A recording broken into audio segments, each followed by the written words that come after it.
Hi hello welcome to post 360. నేను మీ మురళీరాపల్లి.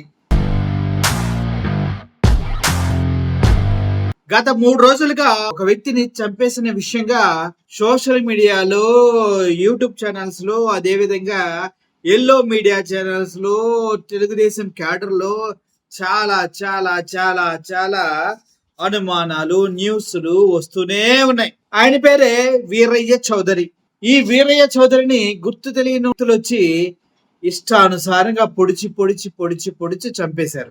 ఎంత దారుణంగా చంపారంటే ముసుగులేసుకుని వచ్చి ఇంట్లో వాళ్ళందరినీ లోపల పెట్టి తలిపేసి మనోడిని మాత్రం విచక్షణారహితంగా దాడి చేసి చంపేశారు. స్పాట్ డెడ్ లాగా అనిపిస్తుంది. సో దీనికి ఒక రకమైనటువంటి సింపతి క్రియేట్ అవుతుంది వీరయ్య పైన. అయితే ఈ వీరయ్య అనే వ్యక్తి గురించి మనం కనుక చూసినట్లయితే ఈయన టీడీపీ సానుభూతి పరుడే కాదు, లోకేష్ గారికి అనుంగు స్నేహితుడని కూడా చెప్తూ ఉన్నారు. అంటే చాలా దగ్గర స్నేహితుడని కూడా చెప్తున్నారు. అయితే గత ఎలక్షన్ లో దగ్గర కేవలం ఈ వీరయ్య చౌదరిని చూసి 10,000 మంది ఓట్లేశారంట టీడీపీకి. అంటే ఈ విషయం నేను చెప్పలే, చంద్రబాబు నాయుడు గారే స్వయాన తన నోటి ద్వారా చెప్పినటువంటి విషయం. సో అటువంటి వ్యక్తిని ఎవరు చంపారు, ఎక్కడి నుంచి వచ్చి చంపారు, అసలు వాళ్ళు ఎవరన్న విషయం పాపం చంద్రబాబు నాయుడు గారికి ఆ టీంకి దొరకట్లేదంట. ఎందుకు దొరకదు సార్? ఎందుకు అలా అయిపోయారు మీరు? అంటే మన డిపార్ట్మెంట్ అంతా కేవలం సోషల్ మీడియా వాళ్ళని పట్టుకొని వైఎస్ఆర్సీపీ కార్యకర్తలను పట్టుకొని అసలు దొంగని పట్టుకోవడం మర్చిపోయినట్టున్నారు సార్ వాళ్ళు. ఇది నా ఒపీనియన్. అందరినీ సోషల్ మీడియా వాళ్ళని వీళ్ళని ఏముంది పక్క వెళ్ళి పట్టుకొచ్చి అసలు దొంగలను పట్టుకోవడం వీళ్ళకి రాకుండా పోయిందేమో సార్. అంతేకాదు ఈ వీరయ్య అనే వ్యక్తి మంచి ఇల్లీగల్ పనులు చేయడంలో దిట్టంట. ఎలా రియల్ ఎస్టేట్ దందాలు, ల్యాండ్ పూలింగ్ అండ్ ల్యాండ్ ని ఇష్టం వచ్చినట్టు అమ్మేటాలు, పక్కన ల్యాండ్లు ఏం అమ్మేటాలు, బెదిరించి లాక్కోటాలు, హవాలా ద్వారా డబ్బు ఇటు నుంచి అటు ట్రాన్స్ఫర్ చేయటాలు, ఇవన్నీ వీరయ్య గారు చేస్తారంటూ వార్తలు వస్తున్నాయి. అందులోనే ఏదో కక్షలు కార్పణ్యాల మధ్యలో వీరయ్యని ప్రేమగా వచ్చి హాట్ గా చంపేసి వెళ్ళారని కూడా చెప్తూ ఉన్నారు. దీనికి సంబంధించిన విషయాలు చంద్రబాబు నాయుడు గారు చెప్తారు, ఒకసారి వినండి. అందరికీ నమస్కారాలు. ఈరోజు వీరయ్య చౌదరి గారి యొక్క హత్య జీర్ణించుకోలేకపోతున్నాం. నిన్న నేను ఢిల్లీలో ఉన్నప్పుడు ఈ వార్త నాకు తెలిసింది. వెంటనే ఎస్పీతో మాట్లాడాను. నిన్నటి నుంచి దీనిపైన అన్ని విధాలుగా అన్వేషిస్తున్నాం, ఇన్వెస్టిగేషన్ చేస్తున్నాం. 12 టీములు వేశాం. జరిగిన విధానం కూడా చూస్తే చాలా కరుడు కట్టినటువంటి నేరస్తులు కూడా చేయని విధంగా ఈ హత్య చేసే పరిస్థితికి వచ్చారు. 53 చోట్ల కత్తిపోట్లు ఉన్నాయి. అంటే ఇది చూసిన తర్వాత ఈ రాష్ట్రంలో ఇలాంటి ఘోరమైన వ్యక్తులు కూడా ఉన్నారా అనిపిస్తుంది. ఏది ఏమైనా 12 టీంలు పనిచేస్తున్నాయి. వీరయ్య చౌదరి గారు మంచి నాయకుడు, సమర్థవంతమైన వ్యక్తి. ఏదైతే యువగణం అప్పుడైతే 100 రోజులు లోకేష్ గారితో కూడా తిరిగారు. అదే సమయంలో అమరావతి రైతులు పాదయాత్రలో వచ్చినప్పుడు వాళ్ళకి అండగా నిలబడ్డాడు. అంతేకాకుండా పార్టీకి ఒక మంచి నాయకుడిగా, సమర్థవంతమైన వ్యక్తిగా ఇక్కడ పనిచేశాడు. ఈ మండలంలోనే ఒక 10,000 ఓట్ల మెజార్టీ సాధించే పరిస్థితిలో ఆయన ఉన్నాడంటే ఎంత మంచి నాయకుడు మనం అర్థం చేసుకోవాలి. ఆయన ఎన్నికలప్పుడు నేను ఇక్కడ చూడడమే కాకుండా చీరాలు కూడా చూసుకోమంటే ఇక్కడ చీరాల 2 సమర్థవంతంగా చేసి 2 గెలిపించే పరిస్థితికి వచ్చారు. అలాంటి మంచి నాయకుడిని రోజు కోల్పోవడం చాలా బాధేస్తుంది. అదే సమయంలో తెలుగుదేశం ప్రభుత్వంలో ఇలాంటి ఘోరాలు జరగడం చాలా జీర్ణించుకోలేకపోతున్నా. నేను ఒకటే హెచ్చరిస్తున్నా, ఇప్పటికే 12 టీంలు వేశాం. సీసీటీవీ కెమెరాల్లో ఉండే క్లూస్ కూడా తీసుకుంటున్నాం. కానీ చాలా మందికి ఒకటే విజ్ఞప్తి చేస్తున్నా, మీకు ఏదైనా కానీ క్లోజ్ దొరికితే ప్రజాహితం కోసం మీరు కూడా చెప్పండి. ఈ రోజు కాకపోయినా రేపైనా సరే ఎవరైతే ఇలాంటి తప్పుడు పనులు చేశారో వాళ్ళు పట్టుకోవడం 100% చేస్తాం. అది చేసే వరకు వదిలిపెట్టనని చెప్పి ఈ రోజు ఇక్కడ మీ అందరికీ తెలియజేస్తున్నా. కానీ ఒకటే హెచ్చరిక చేస్తున్నా, ఇలాంటి హత్యా రాజకీయాలు చేసే వ్యక్తులకు గాని, హత్యలు చేసే వ్యక్తులకు గాని ఒకటే హెచ్చరిక, ఇలాంటి తప్పుడు పనులు చేసిన మీరు కూడా చివరకు కాలగర్భంలో గడిచిపోతారు, గుర్తుపెట్టుకోమని హెచ్చరిస్తున్నా. అంతేకాకుండా ఈ విషయంలో చాలా స్పష్టంగా వాళ్ళ కుటుంబ సభ్యులు కూడా ఒక నమ్మకం ఇచ్చాను. వాళ్ళకి ఏమాత్రం కూడా భార్యను చూస్తే ఆవిడకి విషయాలు ఏమీ తెలియవు. అంటే రాజకీయాలు మాట్లాడలేదు, బయట జరిగే విషయాలు ఏం తెలియవు. బాబుని చూస్తే ఇంటర్మీడియట్ చేస్తున్నాడు, ఆయనకు కూడా ఎప్పుడు టైం ఇచ్చిన సందర్భాలు లేవు. కుటుంబ సభ్యులతో కూడా పెద్దగా విషయాలన్నీ కూడా చెప్పలేదు. అది కూడా వారికి చాలా వరకు విషయాలే తెలియవు. ఆయన మిత్రులు గాని కొంతమంది బంధువులుంటే వారిని అడిగాను, ఆయన దగ్గరుండే డ్రైవర్ని అడిగాను, అదే మరి ఆఫీసులో పనిచేసి అతను అడిగాం. నిన్న సంఘటన జరిగినప్పుడు ఆఫీసులో అతనితో ఉన్నటువంటి వ్యక్తి కూడా గట్టిగా అతని మెడ మీద కత్తి పెట్టి బెదిరించి యథేచ్ఛగా వీళ్ళు చేసే పరిస్థితికి వస్తే వాళ్ళని గుర్తుపట్టగలుగుతామంటే ముసుగేసుకొని చేశారని చెప్పి అంటున్నారు.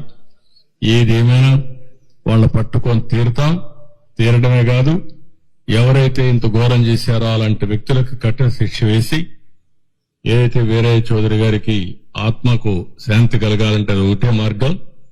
మంచి నాయకుడు, సమర్థవంతమైన వ్యక్తి, ఇప్పుడిప్పుడే అంచెలంచెలుగా ఎదుగుతూ భవిష్యత్తు మంచి, మీరు చెప్పినట్టు ఒక పిలిస్తే పలికే నాయకుడు, ఎవరికి ఏ కష్టం వచ్చినా వాళ్లకు న్యాయం చేసే వరకు అధికార యంత్రాంగంతోనే కాకుండా కోర్టు కూడా వెళ్లి పరిష్కారం చేయడం కోసం అన్ని విధాల ప్రయత్నం చేస్తూనే ఉన్నాడు. అదే ఎవరన్నా మీకు కూడా చెప్తున్నా, ఆయన శ్రేయోభిలాషులు అందరినీ కోరుతున్నా, మీ దగ్గర కూడా సమాచారం ఉంటే మీరు ఇవ్వండి. దుర్మార్గులు ఘోరంగా చేశారని భయపడితే మాత్రం ఇలాంటి దుర్మార్గుల్ని మనం వదిలిపెట్టినట్టు అవుతుంది. అలాంటి వ్యక్తులు భూమి మీద ఉండడానికి కూడా అర్హులు కాదు. అందుకే మిమ్మల్ని అందరినీ కోరుతున్నా, ఎవరిని వదిలిపెట్టను, గాలిస్తాం, ఇన్వెస్టిగేషన్ చేస్తాం, కడకు పట్టుకునే వరకు ఈ ఇన్వెస్టిగేషన్ కొనసాగుతుంది. ఈ టీములు కూడా కొనసాగుతాయి. ఎంత వాళ్ళు తెలివైన వాళ్ళు అనుకున్నా తప్పకుండా క్లూస్ వదిలిపెడతారు. వాళ్ళని పట్టుకొని కఠినంగా శిక్షిస్తామని మరొకసారి తెలియజేసుకుంటూ, ఆ కుటుంబానికి అండగా ఉంటాం, అన్ని విధాలుగా ఆదుకుంటాం.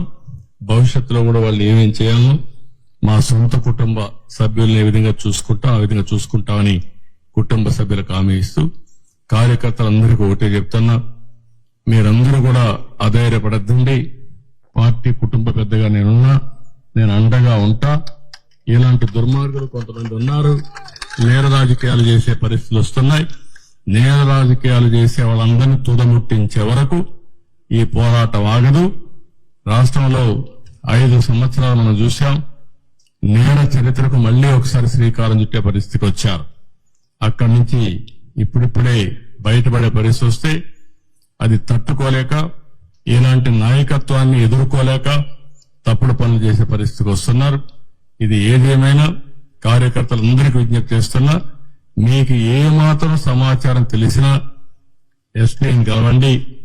ఇక్కడ చాలా కాన్ఫిడెన్షియల్ ఎంక్వైరీ చేస్తారు, చేసి మనకి న్యాయం చేస్తారు.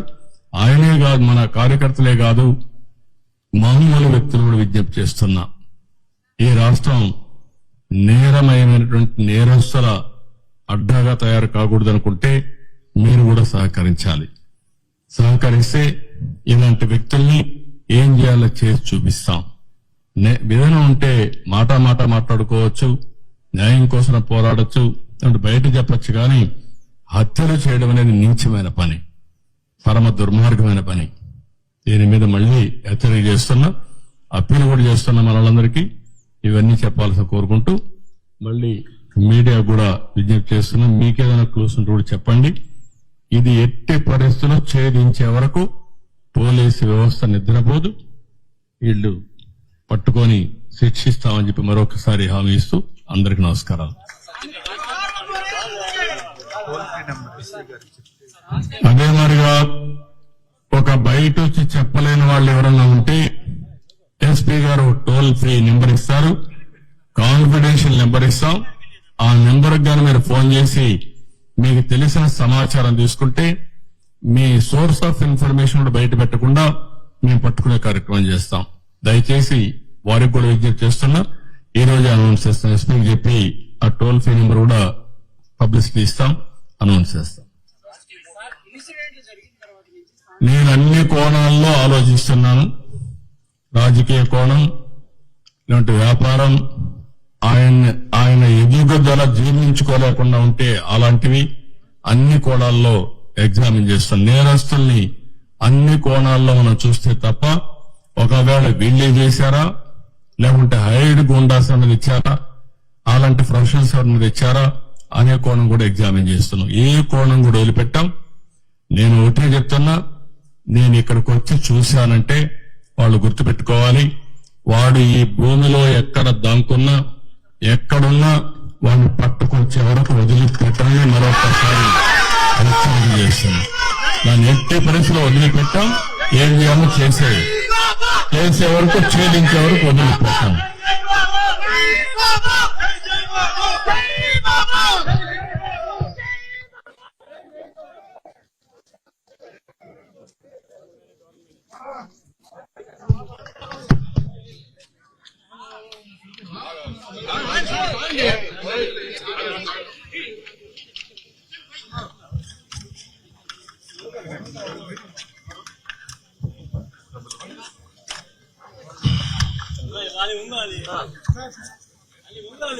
ఇది టోల్ ఫ్రీ నెంబర్, ఇది 9121104784.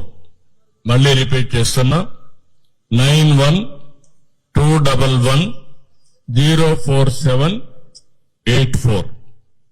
ఈ నెంబర్కి ఎవరు ఫోన్ చేసినా మీ నెంబర్ని కాన్ఫిడెన్షియల్ గా పెడతాం.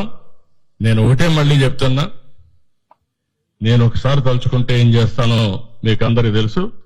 ఇది లాజికల్ గా తీసుకుపోయే వరకు వదిలిపెట్టి చెప్పారు కదా. నాకు ఒక విషయం అర్థం కాదు భయ్య. చంద్రబాబు నాయుడు గారు వాళ్ళ పార్టీకి సంబంధించిన ఒక వ్యక్తి చనిపోతే ఆయన దగ్గరికి వెళ్తే చంద్రబాబు నాయుడు గారు ముఖ్యమంత్రి హోదాలో ఉండి అక్కడికి వెళ్ళి ఆ వ్యక్తిని పరామర్శించి అమ్మో ఎంత గొప్ప అని చెప్తారు. అదే జగన్మోహన్ రెడ్డి గారు వెళ్తే మాత్రం శవ రాజకీయాలు, శవం కనిపెడితే వెళ్తారు అంటారు. ఏంటిది? ఎల్లో మీడియా సిగ్గులేని, బుద్ధి లేని రాతలు ఇయే కదా. మీకు అర్థమవుతుందా? జగన్మోహన్ రెడ్డి గారు వెళ్తేనేమో శవం కనిపిస్తే వెళ్ళి రాజకీయం చేస్తాడు. ఈయన వెళ్తే మాత్రం చంద్రబాబు నాయుడు గారు ముఖ్యమంత్రి హోదాలో ఉండి ఒక కార్యకర్తకి అన్యాయం జరిగితే అక్కడికి వెళ్ళి అబ్బో, అరే కడుపుకి పొద్దున్నే లేచి బాత్రూమ్కి వెళ్ళి అంటే మరి ఎలా వాడుతున్నారో దాన్ని బ్రెయిన్ అలా పనిచేస్తుంది కానీ నాకు అర్థం కాలేదు. ఎందుకు ఇంత దీనంగా దిగజారిపోయారు? కుళ్ళు రాజకీయాలు, శవ రాజకీయాలు చేస్తుంది నిజంగా చెప్పాలంటే మీరు ఎవడైతే ఎల్లో మీడియా, ఎల్లో పేపర్లు, ఎల్లో టీవీ ఛానల్స్ నచ్చుడు అవి చేసేది. సిగ్గు లేదని బతుకులకి ఆయన వెళ్తేనేమో కార్యకర్తలు పరామర్శించడం కోసం, జగన్మోహన్ రెడ్డి గారు వెళ్తేనేమో రాజకీయం చేయడానిక. సిగ్గు పెట్టలేదు కదరా నాయన అని అనిపిస్తూ ఉంది. సో ఓవరాల్ గా ఈ వీరయ్య చౌదరి చంపేసింది అకౌంట్ రాజకీయంగా పొలంగిపోవడానికి అసలు రీజన్ ఏంటంటే ఆ వ్యక్తితో వైఎస్ఆర్సీపీ వాళ్ళు ఎటువంటి సంబంధాలు లేకపోవటం, తను అసలు పట్టించుకోకపోవటం, తను అంత యాక్టివ్ గా పార్టీలో కూడా తిరగకపోవటం, లో ప్రొఫైల్ మెయింటైన్ చేస్తూ సెటిల్మెంట్లు, దందాలు, భూదందాలు, హవాలాలు చేస్తూ అందరినీ మోసగించడం ఆయన వృత్తి. కాబట్టి వైఎస్ఆర్సీపీ వాళ్ళు పట్టించుకోవాలి. ఆయన బతికేదాన్ని బతుకుతున్నాడు. అదే కనుక కొద్దిగా అటు ఇలా తలంచినట్లయితే మొత్తం జగన్మోహన్ రెడ్డి చేశాడు, జగన్మోహన్ రెడ్డి జగత్ అంటూ ఎల్లో మీడియాలు మొత్తం తమ మీద బట్ట లేకుండా ఎగిరెగిరి పడేవి. కానీ అలా లేదు కాబట్టి పరిస్థితి ఎవరి మీద తొయ్యలేక ఏం చేయాలో తెలియక పీక్కొని చేస్తున్నారు. చంద్రబాబు నాయుడు గారు పరామర్శించడానికి వెళ్ళారు, రాజకీయం చేయడానికి వెళ్ళాల కదా. చూశారు కదా తేడా ఎలా ఉంటుందో వార్తల్లో. ఇది అనమాట మొత్తానికి విషయం. Thank you for watching this video. Murali signing off. Thank you so much.